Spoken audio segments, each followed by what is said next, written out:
বিষ্ণু ইসা ইসলামের জীবনে বিপদ আপদ ছিল কিনা, উনি বিপদ আসলে কিভাবে ডিল করতেন, বিপদ আসলে কোন দোয়া পড়তে হয়, কিভাবে ফরিয়াদের হাত উত্তোলন করতে হয়। সাইয়্যিদাতুনা উম্মে সালামা রাদিয়াল্লাহু তাআলা আনহা, ওনার স্বামীর নাম আবু সালামা। শ্রেষ্ঠ দম্পতি, শ্রেষ্ঠ ফ্যামিলি। প্রথমে হিজরত করেছিলেন হাবাসায়, পরে হিজরত করেছেন মদিনায়। উহুদ যুদ্ধের পরে ওনার স্বামী আবু সালামা ইন্তেকাল করলো, শহীদ হলো। সুবহানাল্লাহ পড়েন। যখন আবু সালামা ইন্তেকাল করলো, উম্মে সালামা রাদিয়াল্লাহু তাআলা আনহা কেঁদে কেঁদে হয়রান। আর নবীর শিখানো বাণী অনুযায়ী তিনি বারবার পড়ছিলেন ইন্না লিল্লাহ। কি পড়ছিলেন? মুই কই জামু, কি হরমু, এগুলো বলে নেই। কি বলছে? ইন্না লিল্লাহ। যেহেতু বিশ্বনবী বলেছেন কেউ যদি বিপদের প্রথম ধাক্কায় পড়ে ইন্না লিল্লাহি ওয়া ইন্না ইলাইহি রাজিউন, আল্লাহুম্মা আজুরনি ফি মুসিবাতি ওয়া আখলুফ লি খায়রাম মিনহা, তাহলে এই বিপদে যে সে যা হারালো তার চেয়ে শ্রেষ্ঠ কিছু দিয়ে আল্লাহ তার বদল দিয়ে দিবে। এই হাদিস শুনে উম্মে সালামা রাদিয়াল্লাহু তাআলা আনহা ওনার প্রাণ প্রিয় স্বামী আবু সালামার ইন্তেকালের পরে চোখের পানি ছাড়ে আর পড়ে ইন্না লিল্লাহি ওয়া ইন্না ইলাইহি রাজিউন, আল্লাহুম্মা আজুরনি ফি মুসিবাতি ওয়া আখলুফ লি খায়রাম মিনহা। বারবার এই দোয়া পড়ে চোখের পানি ছাড়ে, এই দোয়া পড়ে চোখের পানি ছাড়ে। আর মনে মনে বলে আবু সালামার মতো ভালো মানুষ মদিনাতে নাই, আবু সালামার চেয়েও ভালো মানুষ মদিনাতে নাই। তার চেয়ে ভালো মানুষ কি করে আল্লাহ তাআলা আমারে দিবে, তার চেয়ে ভালো মানুষ তো আমি মদিনাতে দেখি না। চোখের পানি দিয়ে বুক ভাসায় আর নবীর হাদিসের উপর আমল করে পড়ে ইন্না লিল্লাহি ওয়া ইন্না ইলাইহি রাজিউন, ইন্না লিল্লাহি ওয়া ইন্না ইলাইহি রাজিউন। পড়তে পড়তে চোখের পানি ছাড়ে আর চিন্তা করে বিশ্বনবী বললেন এই দোয়া পড়লে যেটা হারালাম তার চেয়ে ভালো কিছু দিয়ে আল্লাহ পুরস্কার দেয়। আবু সালামের চেয়ে ভালো মানুষ মদিনার মধ্যে আর কে হতে পারে? কি আজীব তামাশা, কি অবাক করা ঘটনা। কিছুদিন পরে দেখা গেল সাইয়্যিদুল মুরসালিন রাহমাতাল লিল আলামিন স্বয়ং বিশ্ব নবী উম্মে সালামাকে বিয়ের প্রস্তাব পাঠিয়েছে। স্বয়ং বিশ্ব নবী উম্মে সালামা রাদিয়াল্লাহু তাআলা আনহাকে বিয়ের প্রস্তাব পাঠিয়েছেন। উনি রাজি হয়ে গেলেন, বিয়ে হয়ে গেল। উনি হয়ে গেলেন উম্মুল মুমিনিন, আমাদের মা, পুরো মুসলিম উম্মার মা। চিৎকার করে বলেন আল্লাহু আকবার। বিমানের মধ্যে মাঝে মাঝে দেখবেন যে এয়ার টার্বুলেন্স হয়, জানেন? এয়ার টার্বুলেন্স জানেন তো? মাঝে মাঝে বিমানটা বাউন্সিং করে, বাম্পি, ভেরি বাম্পি ওয়েদার। শোনেন নাই? 40,000 ফিট উপরে যখন থাকে তখন পাইলট মাঝে মাঝে বলে, dear passengers, ladies and gentleman, right now we are flying 40,000 feet above the ground and we are passing very air turbulence, very heavy air turbulence right now. Please fasten your seat belt. দেখবেন মাঝে মাঝে বলে যে ভদ্র মহিলা, ভদ্র মহোদয়গণ, আমরা 40,000 ফিট উপর দিয়ে যাচ্ছি আর এয়ার টার্বুলেন্স ফেস করছি, মেহেরবানি করে আল্লাহর হস্তে সিট বেল্ট বাঁধুন। তখন বিমানটা এরকম বাউন্সিং করে, শেকিং করে। আপনারা মুখোমুখি হয়েছেন? ইদানিং এই এয়ার টার্বুলেন্স বেড়ে গিয়েছে। গত বছর আমার ইন্টারন্যাশনাল অনেকগুলো ফ্লাইট ছিল, তো আমি দেখলাম যে আগের ফ্লাইটগুলোর তুলনায় এখন এয়ার টার্বুলেন্স খুব বেশি। আমি একটু রিসার্চ করে দেখলাম ক্লাইমেট চেঞ্জের কারণে, জলবায়ু পরিবর্তনের কারণে আকাশের বাতাসের মুভমেন্টে পরিবর্তন হয়েছে, ফলে এখন বিমান শেকিং করে বেশি, বাউন্সিং, বাম্পি ওয়েদার। তো বলেন তো 40,000 ফিট উপরে যখন আপনি, কয় হাজার ফিট? সবাই বলুন কয় হাজার ফিট? 40,000 ফিট উপরে যখন আপনি, তখন যখন বিমানটা এরকম বাউন্সিং করে, সবাই যখন ভমিটিং করে বিমান নষ্ট করে দেয়, বমি করে, তখন বাঁচানোর কে আছে আল্লাহ ছাড়া? কেউ আছে? ওই মুহূর্তেও সবাই মিলে একজনের ডাকে আওয়াজ করে বলেন তিনি কে? মাঝে মাঝে কিছু সোশ্যাল মিডিয়ায় কিছু ভিডিও পাওয়া যায় যে হেভি যখন এয়ার টার্বুলেন্স হয় 10 সেকেন্ড 15 সেকেন্ডের কিছু ভিডিও পাওয়া যায়, বিমানটা এরকম বাউন্সিং করছে, বাম্পি ওয়েদার, কাঁপছে, মানুষগুলো বমি করছে, অক্সিজেন মাসগুলো সব ঝুলে পড়েছে, বিমানটা শুধু কাঁপছে। তখন দেখবেন বিমানের ভেতরেও এরকম লঞ্চের মতো চিৎকার আছে না নাই? বিমানের ভেতরেও তখন চিৎকার। গত বছর হিথ্রো এয়ারপোর্ট থেকে সিঙ্গাপুর এয়ারলাইন্সের একটা ফ্লাইট, হিথ্রো টু চাঙ্গি, একটা ফ্লাইটে এমন বেশি এয়ার টার্বুলেন্সের শিকার হয়েছিল ওই এয়ারক্রাফটটা, 33 জন যাত্রী সেখানে আহত হয়েছে, একজন যাত্রী নিহত হয়েছে। কেবিন ক্রুজ, এয়ার হোস্টেস যারা আছে, একজনের নাক ফেটে, চোখ ফেটে, কপাল ফেটে, ব্লিডিং হয়ে শয়লা। প্রিয় ভাইয়েরা, 40,000 ফিট উপরে বিমানটা যখন কাঁপবে, তখন আমাদেরকে আল্লাহ ছাড়া আর কেউ বাঁচানোর আছে? এত আসতে বললে হবে? ওই কঠিন মুহূর্তে আমার বাবা আমারে বাঁচাতে পারে, আমার বন্ধু আমারে বাঁচাতে পারে?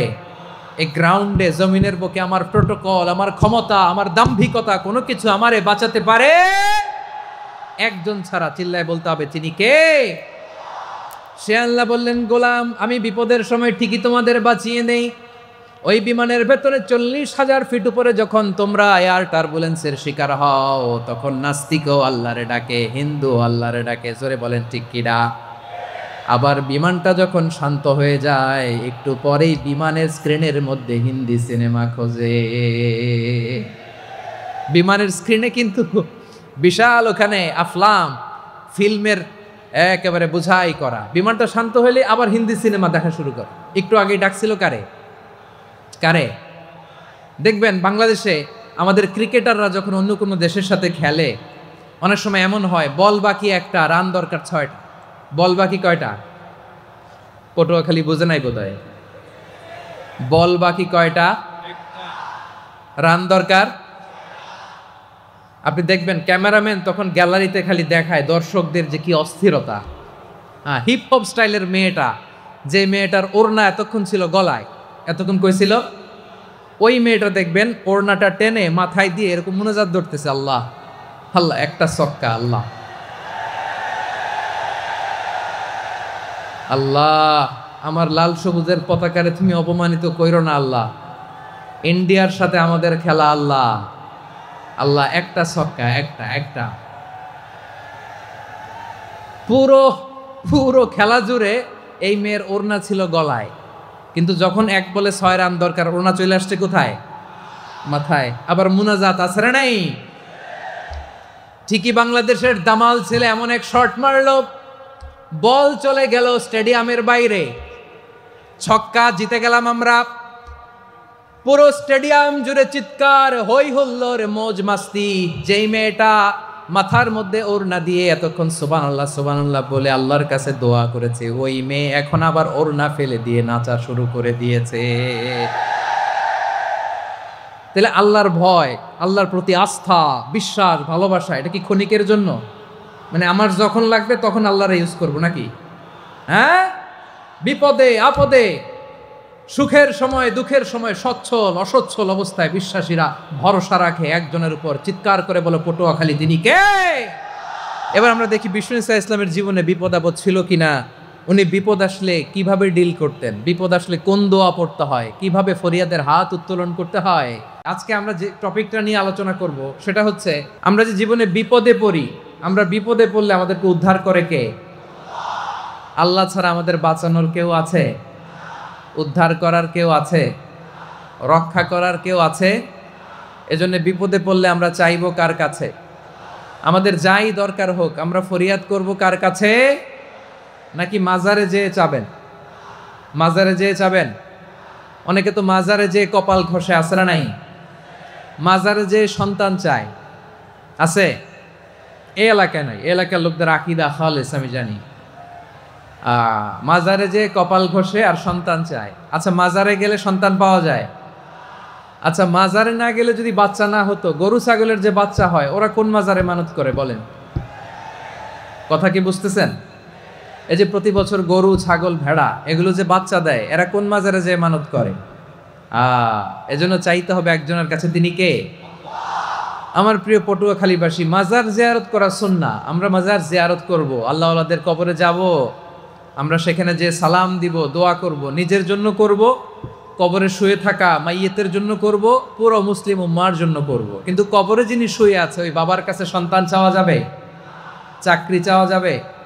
সফলতা চাওয়া যাবে? সফলতা দেয় কে? সবাই বলেন নাই, আওয়াজ করে বলেন, সফলতা দেওয়ার মালিক কে? এক কথাই রব্বুল আলামিন বলেন, وَإِن يَمْسَسْكَ اللَّهُ بِضُرٍّ فَلَا كَاشِفَ لَهُ إِلَّا هُوَ وَإِن يُرِدْكَ بِخَيْرٍ فَلَا رَادَّ لفضله يصيب به من يشاء من عباده وهو الغفور الرحيم الله أكبر আল্লাহ বললেন ওয়া ইয়ামসাসকাল্লাহু বিদুররিন ফালা কাশিফা লাহু ইল্লা হু। আল্লাহ যদি তোমাকে কোনো বিপদ স্পর্শ করায়, আল্লাহ যদি তোমারে কোনো বিপদে ফেলে দেয়, ওই বিপদ থেকে উদ্ধার করার তিনি ছাড়া আর কেউ নাই। জোরে বলেন ঠিক কিনা? তিনি যদি কোনো বিপদে ফেলেন, তিনি ছাড়া বিপদ থেকে উদ্ধার করার কেউ নাই। আর তিনি যদি তোমার প্রতি কোনো অনুগ্রহ করতে চান, ওই অনুগ্রহ ঠেকিয়ে দেওয়ার ক্ষমতাও কারো নাই। আল্লাহ যদি আপনার সফলতা দিতে চায়, পৃথিবীর কোনো শক্তি ওই সফলতাকে থামাতে পারে? এজন্য আল্লাহ বললেন, খবরদার, চিন্তা রাখিদা খালিস করে নাও। ওয়া ইয়ামসাসকাল্লাহু বিদুররিন ফালা কাশিফা লাহু ইল্লা হু। আল্লাহ বিপদে ফেললে বিপদ থেকে উদ্ধার করার কেউ থাকে না। আর আল্লাহ যদি তোমার প্রতি দয়া দেখাতে চান, অনুগ্রহ করতে চান, ওই অনুগ্রহকে প্রতিরোধ করার মতো ক্ষমতা কারো নাই। তিনি তার বান্দাদের মধ্য থেকে যাকে ইচ্ছা তাকে দেন, যত ইচ্ছা তত দেন। তিনি ক্ষমাশীল, তিনি মেহেরবান। সুবহানাল্লাহ। তিনি ক্ষমাশীল, তিনি মেহেরবান। তাহলে এই আয়াত থেকে আমরা বুঝতে পারলাম, আমরা যদি বিপদে পড়ি আমাদেরকে কেউ বাঁচাতে পারে না। আমার বাবা আমারে বাঁচাতে পারে? হ্যাঁ? আমার মা আমাকে বাঁচাতে পারে? আমার বন্ধু আমারে বাঁচাতে পারে? আমার দলের কর্মী আমাকে বাঁচাতে পারে? আমার পীর সাহেব আমারে বাঁচাতে পারে? আমার পটুয়াখালীর ভাইয়েরা খেয়াল রাখবেন, বাঁচাতে পারে এক মহান সত্তা, উদ্ধার করতে পারে এক মহান সত্তা। চিৎকার করে বলুন, তিনি কে?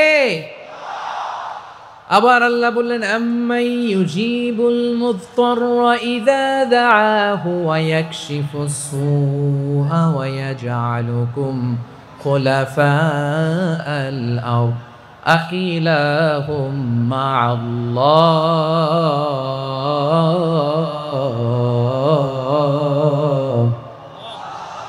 ক্বালিলাম মা তাযাক্কারুন। রব্বুল আলামিন বলেন, বিপদে পড়ে কাতর কণ্ঠে চিন্তাগ্রস্ত হয়ে যখন কেউ ফরিয়াদি হয়ে আল্লাহর ডাকে হাত তোলে, তখন ওই ব্যক্তির ডাকে সাড়া দেয় কে?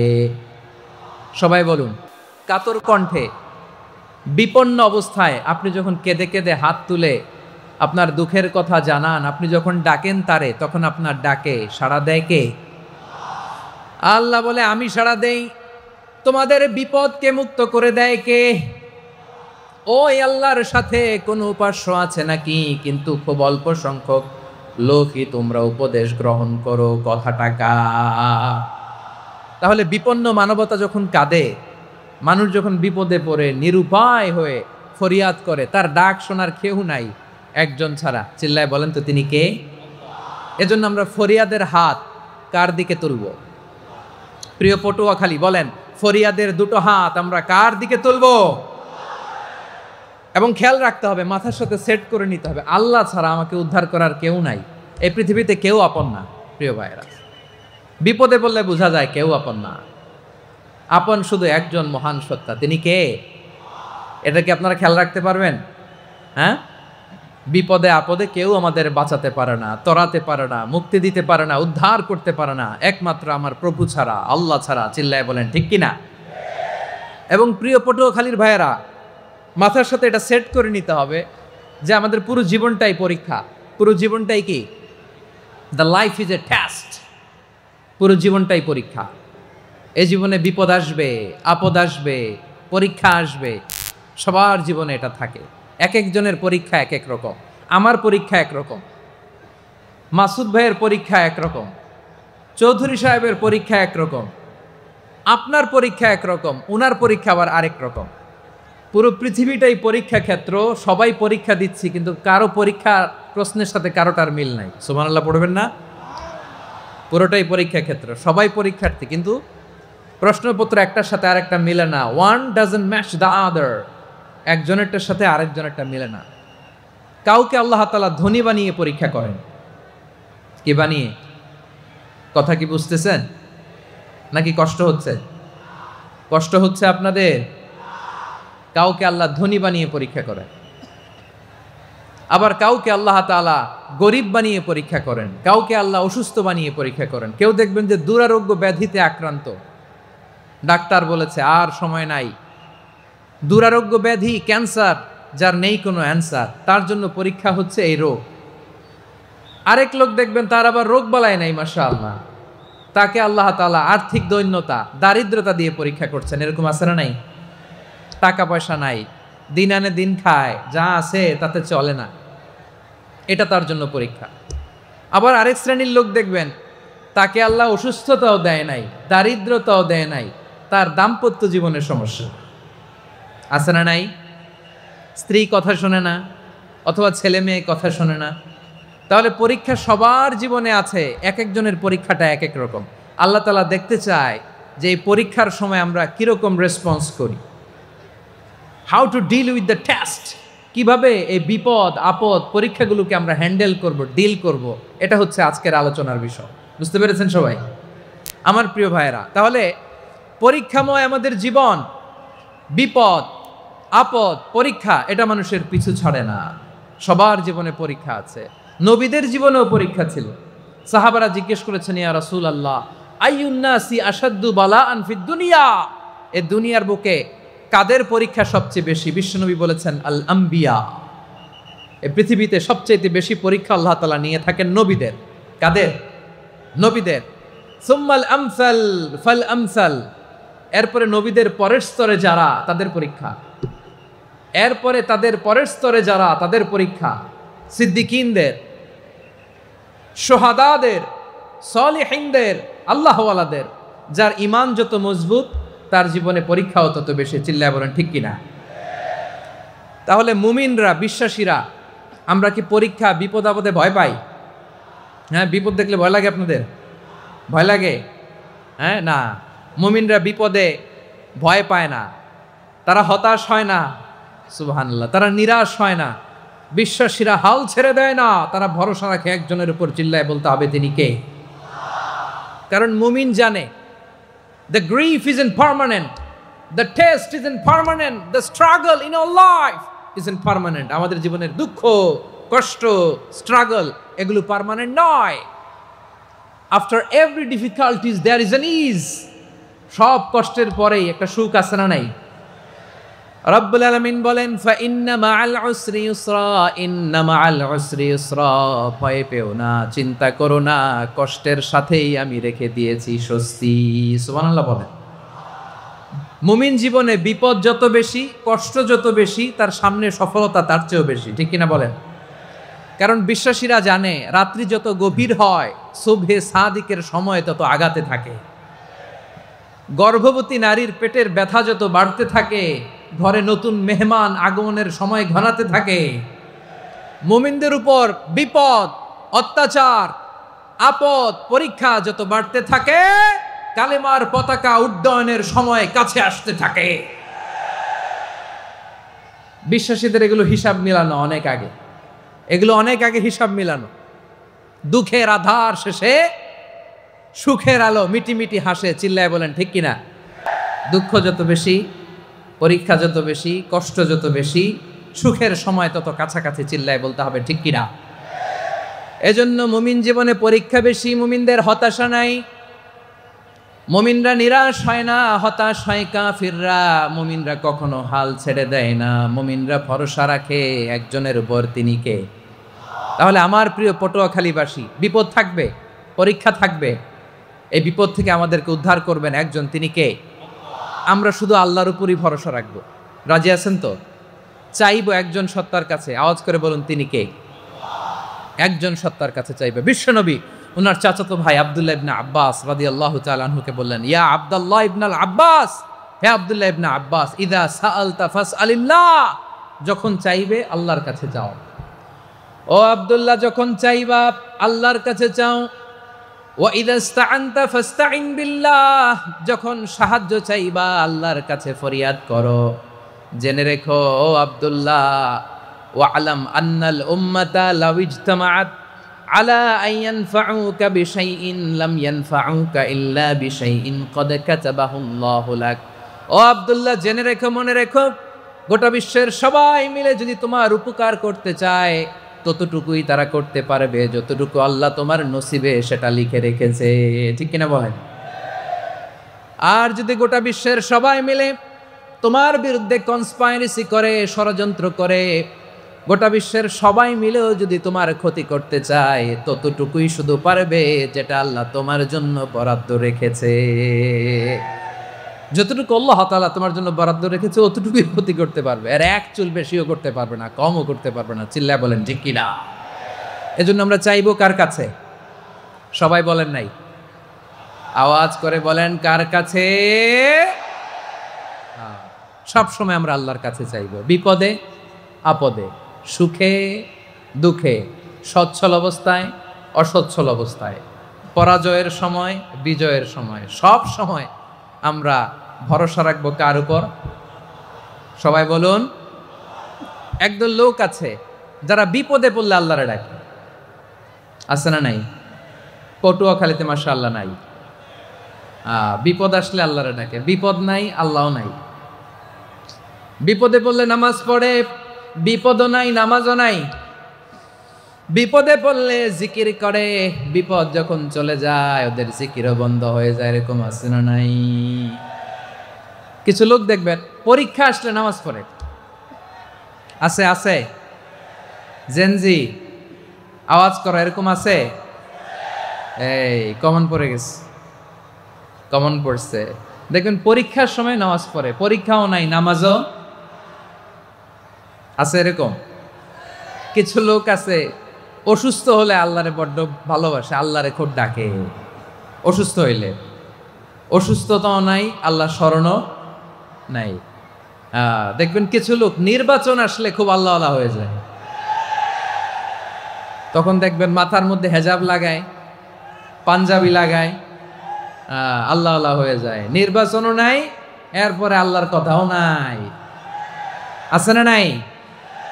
না, এরকম হওয়া যাবে না। সব সময় আমরা আল্লাহরে ডাকবো, বিপদে আপদে সব সময় ভরসা রাখবো আমরা একজনের উপর। আওয়াজ করে বলেন তিনি কে?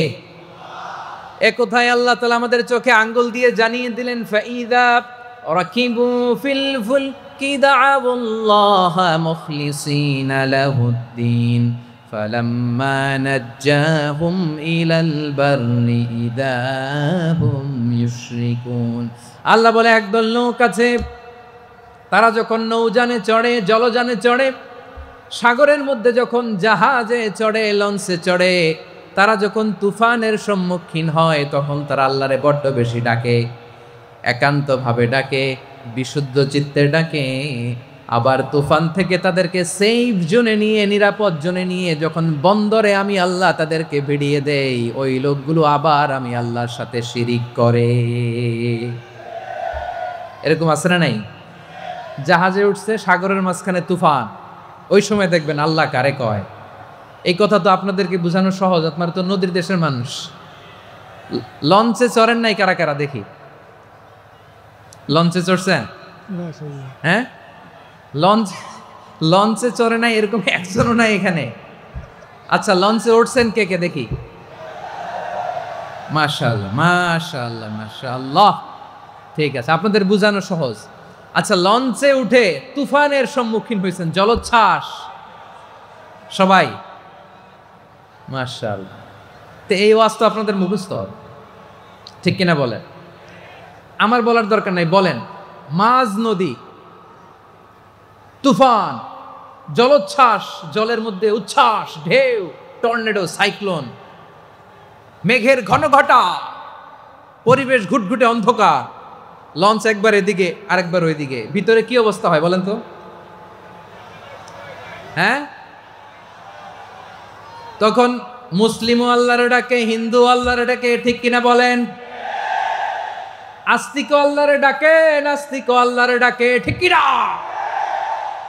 লঞ্চের ভেতর, স্টিমারের ভেতর কান্নারে রোল পড়ে যায়, চিৎকারের রোল পড়ে যায়, সবার মুখ দিয়ে শুধু একটা আওয়াজ, লা ইলাহা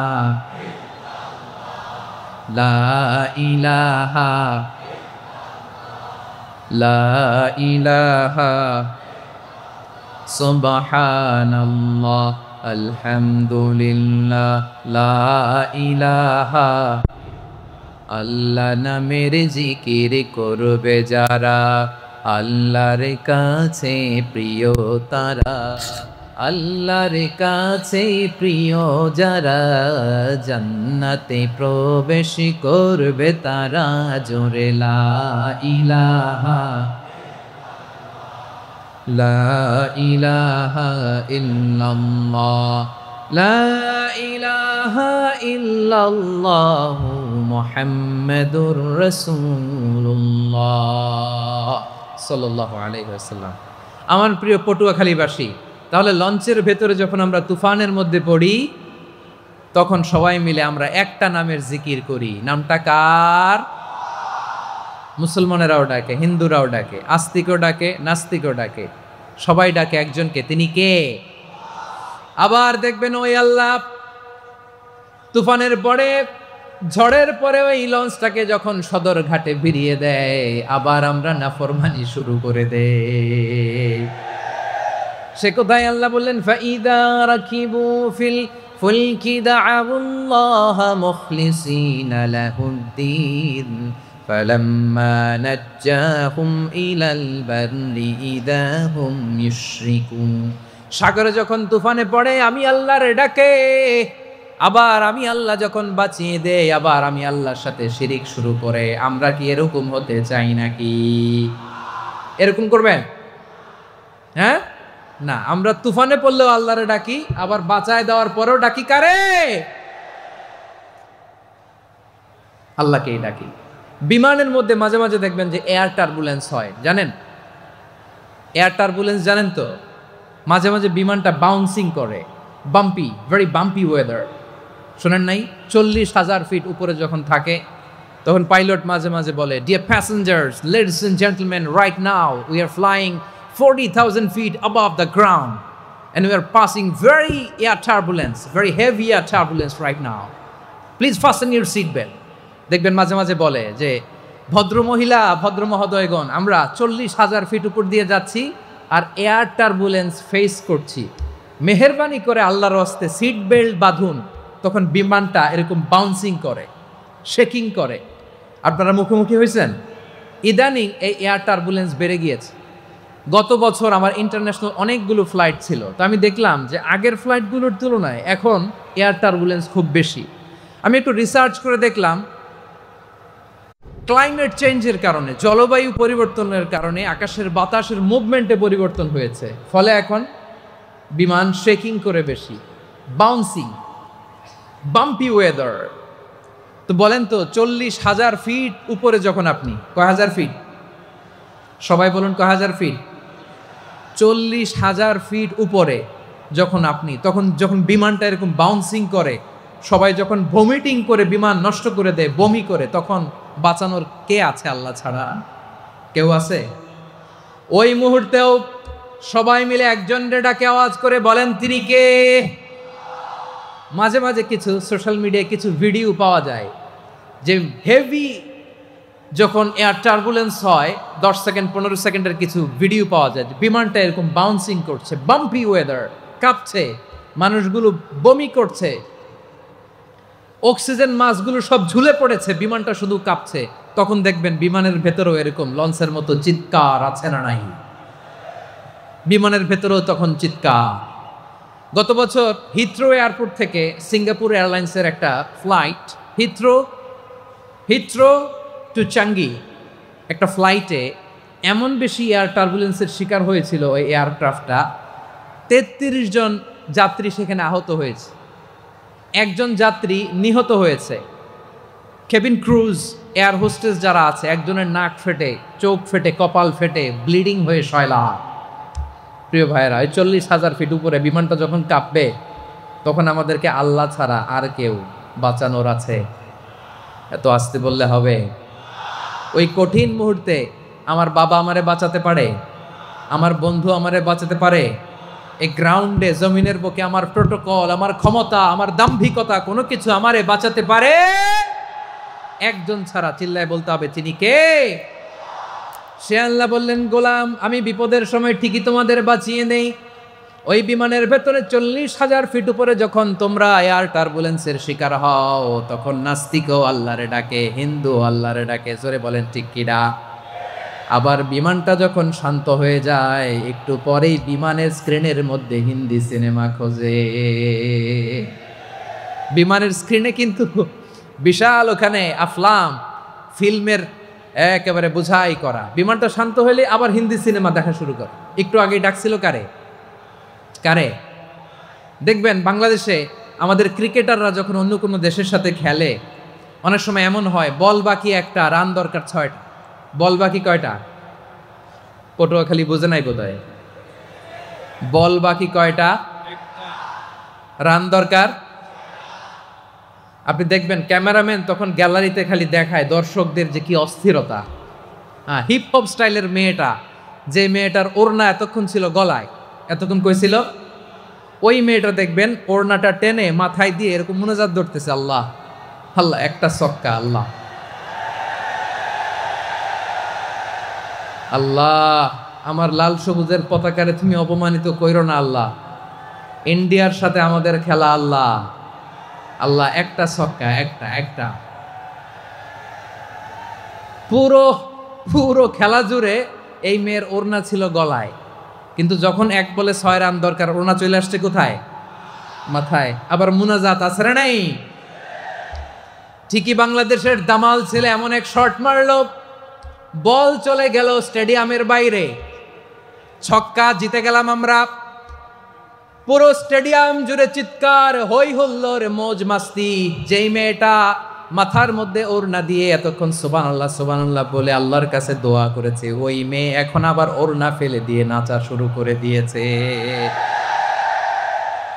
তাহলে আল্লাহর ভয়, আল্লাহর প্রতি আস্থা, বিশ্বাস, ভালোবাসা, এটা কি ক্ষণিকের জন্য? মানে আমার যখন লাগবে তখন আল্লাহরে ইউজ করবো নাকি?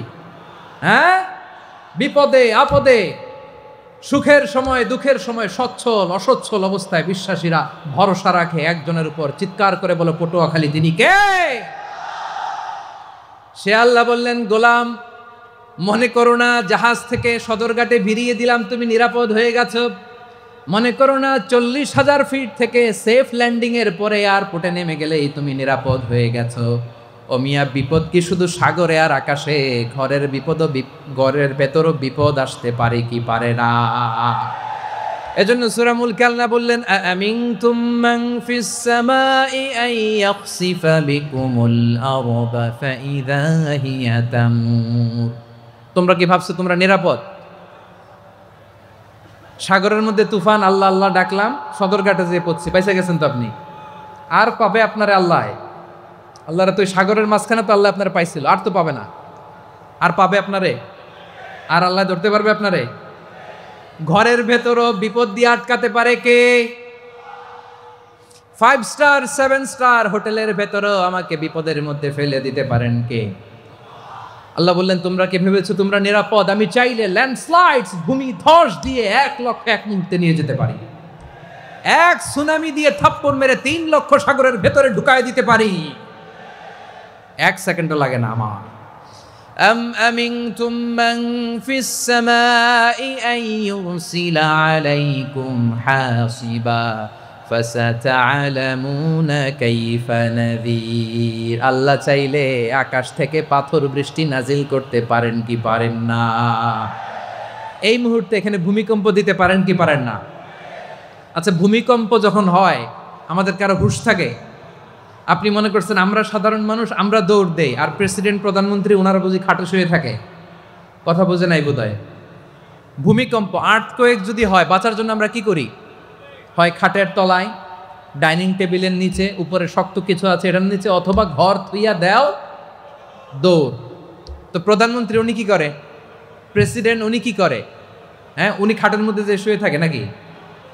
উনিও দৌড়, সাধারণ মানুষও দৌড়, প্রধানমন্ত্রীও দৌড়, বাড়িওয়ালাও দৌড়, ভাড়াটিয়াও দৌড়, সবাই দৌড়।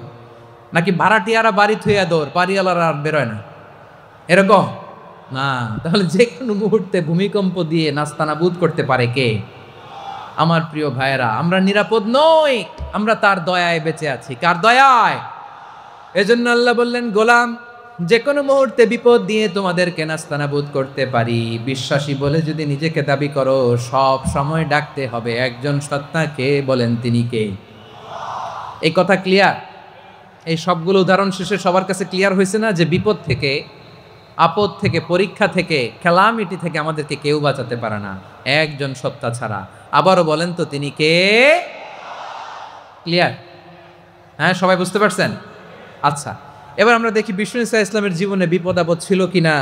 উনি বিপদ আসলে কিভাবে ডিল করতেন, বিপদ আসলে কোন দোয়া পড়তে হয়, কিভাবে ফরিয়াদের হাত উত্তোলন করতে হয়, কিভাবে রবের দরবারে নতজানু হয়ে ফরিয়াদ করতে হয়, এটা জানার দরকার আছে না নাই? আসুন আমরা বিশ্বনবীর জীবনী থেকে দেখি বিপদ আসলে উনি কি করতেন। বিপদ আসলেই প্রথমে বিশ্বনবী সাল্লাল্লাহু আলাইহি ওয়াসাল্লাম একটা দোয়া পড়তেন। কি পড়তেন? তিনি পড়তেন ইন্না লিল্লাহি ওয়া ইন্না ইলাইহি রাজিউন। নিশ্চয় আমরা আল্লাহর জন্য, নিশ্চয় আমরা কার দিকে ফিরবো ভাই? আবার কার দিকে ফিরবো? আওয়াজ করে বলুন তো, আমরা এসেছি কার কাছ থেকে, আবারও ফিরে যাব কার কাছে? এজন্য বিশ্বনবী পড়ছেন ইন্না লিল্লাহি ওয়া ইন্না ইলাইহি রাজিউন। নিশ্চয় আল্লাহর জন্য, ওই আল্লাহর দিকেই আমরা ফিরে যাব। তারপরে বিশ্বনবী করতেন আল্লাহুম্মা আজুরনি ফি মুসিবাতি ওয়াখলুফ লি খায়রাম মিনহা। একসাথে প্রথমে পড়তেন ইন্না লিল্লাহি ওয়া ইন্না ইলাইহি রাজিউন, তারপর পরই পড়তেন আল্লাহুম্মা আজুরনি ফি মুসিবাতি ওয়াখলুফ লি খায়রাম মিনহা। মানে আল্লাহ, এই যে আমি বিপদে ধৈর্য ধারণ করলাম, এটার সব তুমি আমারে দাও, আর যেটা হারালাম এর চেয়ে ভালো কিছু দিয়ে মেকআপ করে দিও, ভালো কিছু দিয়ে বদল করে দিও। সুবহানাল্লাহ পড়েন। তাহলে বিপদ আসলে আমরা কি পড়ব? কথা বলেন। এই যে আমি শুয়েছিলাম, নাশিদ গাচ্ছিল ওরা, এদেশে পরস্পরে দেখা হলে দেয় সালাম, এদেশে আমজনতার হৃদয় জুড়ে পাকালাম, এদেশে বিপদ এলে সর্বজনে সর্বক্ষণে দোয়া পড়ে ইন্না লিল্লাহ। কি পড়ে? সুবহানাল্লাহ সুবহানাল্লাহ সুবহানাল্লাহ সুবহানাল্লাহ। এদেশে আজান শুনে সূর্য ওঠে শহর গ্রামে, এদেশে আজান শুনে সূর্য ডুবে সন্ধ্যা নামে, এদেশে সকল কাজে সবাই বলে বিসমিল্লাহ, এদেশে ভালো কিছু দেখে শুনে হাসি মুখে সবাই বলে মাশা আল্লাহ। সুবহানাল্লাহ পড়েন। তাহলে বিপদ এলে আমরা কি পড়ি? কথা বুঝলে সবাই উত্তর দিতে হবে। বিপদ এলে কি পড়ি? তাহলে বিপদ এলেই আমরা এখন থেকে ইন্না লিল্লাহ পড়বো, নাকি হাই হুতাশ করবেন? একদল আছে হাই হুতাশ করে, হায় আল্লাহ রে মোর কি হইল রে, মুই কি হরমু রে, মুই কমবে জামু রে, আছে না নাই? এরকম বিলাপ করতে নিষেধ করেছেন বিশ্বনবী। কি করব, কই যাব, কি হবে, হায় হায়, এরকম হাহুতাশ আছে না নাই? বিশ্বাসীরা হাহুতাশ করে না, তারা ইন্না লিল্লাহ পড়ে। কি পড়ে মনে থাকবে? আমরা পড়ব ইন্না লিল্লাহি ওয়া ইন্না ইলাইহি রাজিউন। নিশ্চয়ই আমরা আল্লাহর জন্য, আমরা আল্লাহর দিকেই ফিরে যাব। এরপর পড়ব আল্লাহুম্মা আজুরনি ফি মুসিবাতি ওয়াখলুফ লি খায়রাম মিনহা। আল্লাহ, আমি যে বিপদে ধৈর্য ধারণ করলাম এটার সওয়াব দিও, আর যা হারালাম তার চেয়ে ভালো কিছু দিয়ে বদল করে দিও। সুবহানাল্লাহ পড়েন। বিশ্বনবীর হাদিস শুনলেন উম্মে সালামা রাদিয়াল্লাহু তাআলা আনহা। ওনার স্বামী হলো আবু সালামা। মজার ঘটনা খেয়াল করে শুনেন আমার প্রিয় কলিজার টুকরা ভাইয়েরা। কানগুলো খরগোশের কানের মতো খাড়া করে আমার দিকে তাকান। সাইয়্যিদাতুনা উম্মে সালামা রাদিয়াল্লাহু তাআলা আনহা, ওনার স্বামীর নাম আবু সালামা। শ্রেষ্ঠ দম্পতি, শ্রেষ্ঠ ফ্যামিলি। প্রথমে হিজরত করেছিলেন হাবাসায়, পরে হিজরত করেছেন মদিনায়। উহুদ যুদ্ধের পরে ওনার স্বামী আবু সালামা ইন্তেকাল করলো, শহীদ হলো। সুবহানাল্লাহ পড়েন। যখন আবু সালামা ইন্তেকাল করলো, উম্মে সালামা রাদিয়াল্লাহু তাআলা আনহা কেঁদে কেঁদে হয়রান। আর নবীর শিখানো বাণী অনুযায়ী তিনি বারবার পড়ছিলেন ইন্না লিল্লাহ। কি পড়ছিলেন? মুই কই যামু, কি হরমু, এগুলো বলে নেই। কি বলছে? ইন্না লিল্লাহ। যেহেতু বিশ্বনবী বলেছেন কেউ যদি বিপদের প্রথম ধাক্কায় পড়ে ইন্না লিল্লাহি ওয়া ইন্না ইলাইহি রাজিউন, আল্লাহুম্মা আজুরনি ফি মুসিবাতি ওয়াখলুফ লি খায়রাম মিনহা, তাহলে এই বিপদে যে সে যা হারালো তার চেয়ে শ্রেষ্ঠ কিছু দিয়ে আল্লাহ তার বদল দিয়ে দিবে। এই হাদিস শুনে উম্মে সালামা রাদিয়াল্লাহু তাআলা আনহা ওনার প্রাণ প্রিয় স্বামী আবু সালামার ইন্তেকালের পরে চোখের পানি ছাড়ে আর পড়ে ইন্না লিল্লাহি ওয়া ইন্না ইলাইহি রাজিউন আল্লাহুম্মা আজুরনি ফি মুসিবাতি ওয়াখলুফনি খায়রাম মিনহা। বারবার এই দোয়া পড়ে চোখের পানি ছাড়ে, এই দোয়া পড়ে চোখের পানি ছাড়ে, আর মনে মনে বলে আবু সালামার মতো ভালো মানুষ মদিনাতে নাই, আবু সালামার চেয়েও ভালো মানুষ মদিনাতে নাই, তার চেয়ে ভালো মানুষ কি করে আল্লাহ তাআলা আমারে দিবে, তার চেয়ে ভালো মানুষ তো আমি মদিনাতে দেখি না। চোখের পানি দিয়ে বুক ভাসায় আর নবীর হাদিসের উপর আমল করে পড়ে ইন্না লিল্লাহি ওয়া ইন্না ইলাইহি রাজিউন, ইন্না লিল্লাহি ওয়া ইন্না ইলাইহি রাজিউন। পড়তে পড়তে চোখের পানি ছাড়ে আর চিন্তা করে বিশ্বনবী বললেন, এই দোয়া পড়লে যেটা হারালাম তার চেয়ে ভালো কিছু দিয়ে আল্লাহ পুরস্কার দেয়। আবু সালামের চেয়ে ভালো মানুষ মদিনার মধ্যে আর কে হতে পারে? কি আজীব তামাশা, কি অবাক করা ঘটনা। কিছুদিন পরে দেখা গেল সাইয়্যিদুল মুরসালিন রাহমাতাল লিল আলামিন স্বয়ং বিশ্ব নবী উম্মে সালামাকে বিয়ের প্রস্তাব পাঠিয়েছে। স্বয়ং বিশ্ব নবী উম্মে সালামা রাদিয়াল্লাহু তাআলা আনহাকে বিয়ের প্রস্তাব পাঠিয়েছেন। উনি রাজি হয়ে গেলেন, বিয়ে হয়ে গেল, উনি হয়ে গেলেন উম্মুল মুমিনিন, আমাদের মা, পুরো মুসলিম উম্মার মা। চিৎকার করে বলেন আল্লাহু আকবার। তাহলে আমার প্রাণ প্রিয় ভাইয়েরা, বিপদে পড়লে আমরা পড়বো ইন্না লিল্লাহি ওয়া ইন্না ইলাইহি রাজিউন আল্লাহুম্মা আজুরনি ফি মুসিবাতি ওয়াখলুফনি খায়রাম মিনহা। পড়বেন? পড়বেন না? যারা যারা বিপদ আসলে এই দোয়াটা পড়বেন এখন থেকে আওয়াজ করে ইনশাআল্লাহ বলেন। যা হারাইছেন তার চেয়ে শ্রেষ্ঠ জিনিস দিয়ে বদলা দিবে কে? বিশ্বাস হয়? একটু সন্দেহ লাগে মনে হয়, একটু সন্দেহ আছে? যাদের বিশ্বাস হবে তাদের কি আল্লাহ উত্তম বদলা দেবে, ঠিক কিনা বলেন? তাহলে বিপদে পড়লেই প্রথমে আমরা এটা পড়ব। দোয়াগুলো যদি এখন মুখস্থ না হয়, এই যে রেকর্ডিং হচ্ছে, পেয়ে যাবেন, কালকেই পেয়ে যাবে। শুনে শুনে মুখস্থ করবেন। আমার মায়েরা, আমার বোনেরা, আপনাদের জন্য 3টি মাঠের অ্যারেঞ্জমেন্ট করা হয়েছে, আমি জানি। আপনারাও এই দোয়াগুলো পড়বেন, আপনার স্বামীকে শেখাবেন, সন্তানকে শেখাবেন, আপনার পুরো পরিবারটাকে জান্নাতের টুকরো বানিয়ে দিবে কে? তাহলে বিপদ আসলে প্রথমে কি পড়তে হবে এটা জেনে গেলাম। এরপরে বিপদ আসলে নিজেকে কি করে আল্লাহর কাছে সঁপে দিতে হয় এটাও জানার দরকার আছে না নাই? বিপদে প্রথমে ইন্নালিল্লাহ করলাম, ধৈর্য ধারণ করলাম, বিপদ থেকে উদ্ধারের সর্বোচ্চ চেষ্টা করলাম। আমার কাজ যখন শেষ তখন আমি আমার এই বিষয়টা আল্লাহর কাছে সঁপে দিব। কার কাছে সোপর্দ করব? কার কাছে?